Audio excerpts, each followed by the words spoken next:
Bonjour, c'est Yannick de progressenphoto.com. Donc aujourd'hui, je vais vous aider dans cette vidéo à choisir vos objectifs. Alors souvent, quand on débute, on achète un réflexe entrée de gamme et on a ce type d'objectif, un 18-55. Donc on se rend très vite compte que c'est limité. Alors avant de commencer, et pour mieux comprendre et pour mieux choisir, nous allons voir un petit peu différents termes et les différentes inscriptions qu'il y a sur les objectifs. Alors, la première chose, déjà, on va parler de la focale. Donc la focale, pour faire simple, plus le chiffre est petit, c'est exprimé en millimètres, par exemple ici sur ce 18-55, donc 18 mm c'est un grand angle, ça va vous permettre de prendre de larges paysages par exemple, et 55 mm, eh bien, on va grossir le sujet, on zoom, donc ça va permettre de prendre un sujet en plan un peu plus rapproché, notamment s'il est loin. Donc cette première notion est importante, puisqu'en fonction du type de photo que vous allez faire, vous allez choisir la focale qui correspond. Si vous faites beaucoup de paysages, vous allez prendre un grand angle. Donc si vous avez un capteur APS-C, c'est-à-dire la majorité des réflexes entrée de gamme, vous allez prendre un 18 mm.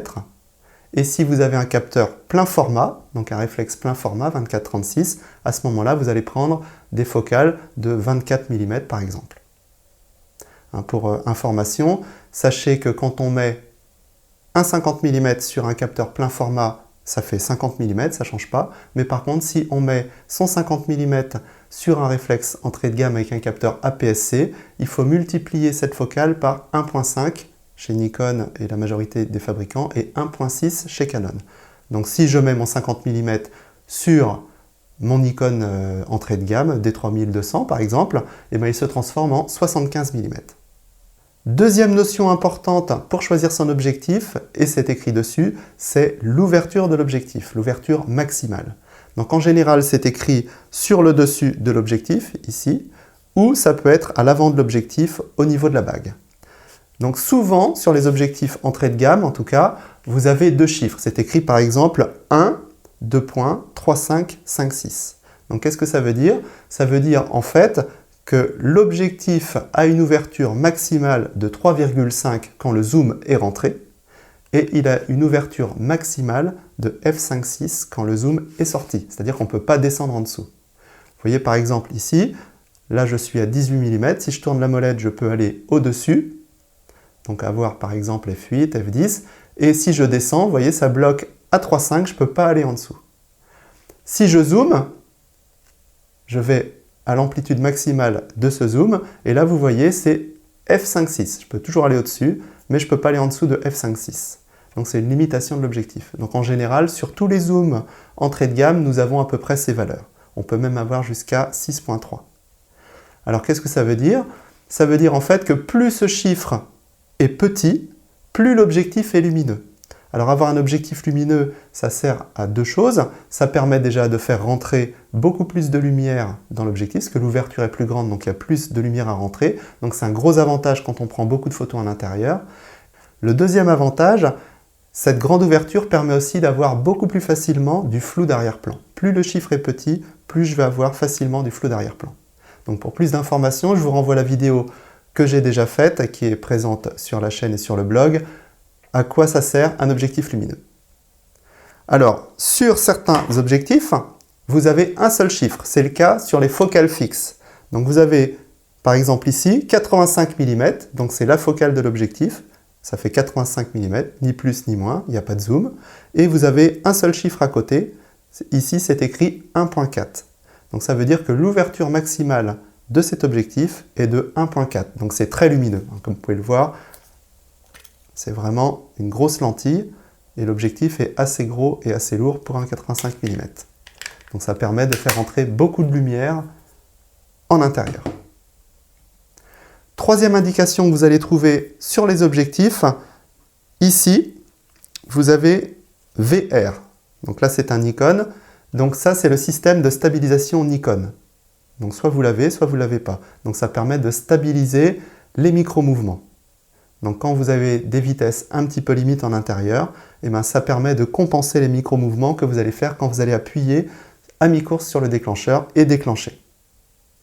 Alors attention, petite précision, ça compense les micro-mouvements. Si vous avez vraiment une vitesse trop basse, ça ne va pas fonctionner. Et si en plus votre sujet bouge, votre sujet sera flou quand même. Mais c'est un petit plus, ça permet quand même de prendre des photos. Par exemple, si vous êtes dans une église et que vous n'avez pas de trépied, vous allez pouvoir prendre des photos avec davantage de chances d'avoir des photos nettes. Alors chez Nikon, ça s'appelle VR, chez Canon, ça s'appelle IS, chez Sigma, ça s'appelle OS, et chez Tamron, ça s'appelle VC. Voilà, donc vous avez vu, il y a différents sigles, donc je vous mettrai tout ça dans l'article avec différentes références.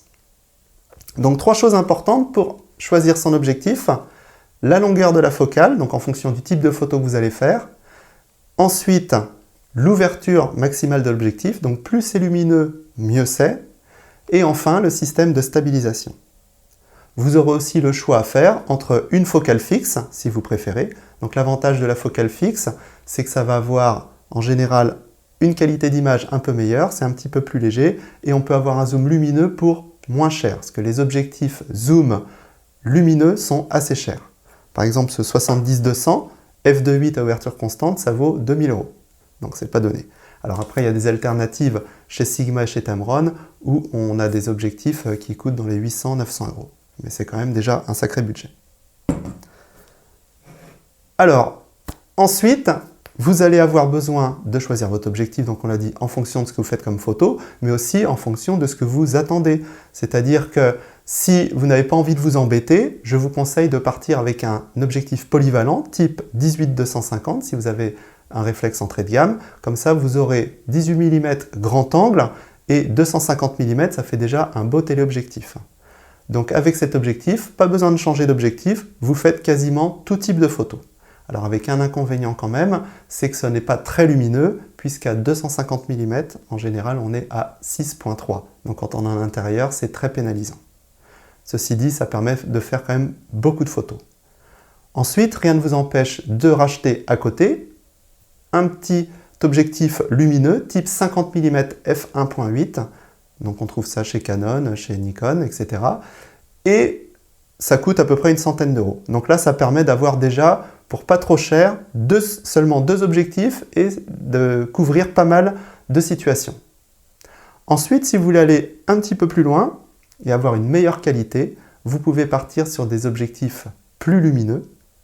Donc moi, je conseille en général, pour les gens qui ont des réflexes entrée de gamme ou moyenne gamme, au format APS-C, de prendre le Tamron 1750 f2.8 qui présente un excellent rapport qualité-prix.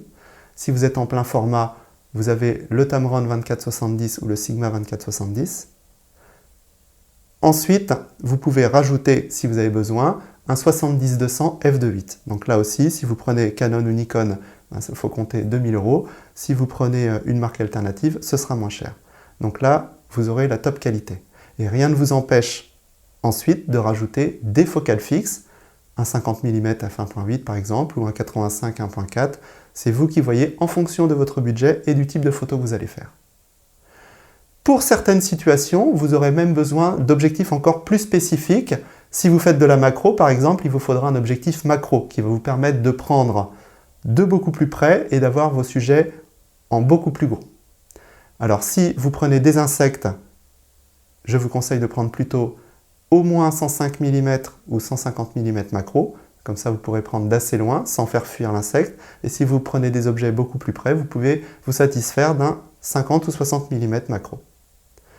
Il existe aussi d'autres types d'objectifs plus spécifiques, les fisheye par exemple, qui vont vous permettre d'avoir des photos un petit peu sphériques avec un angle très très important.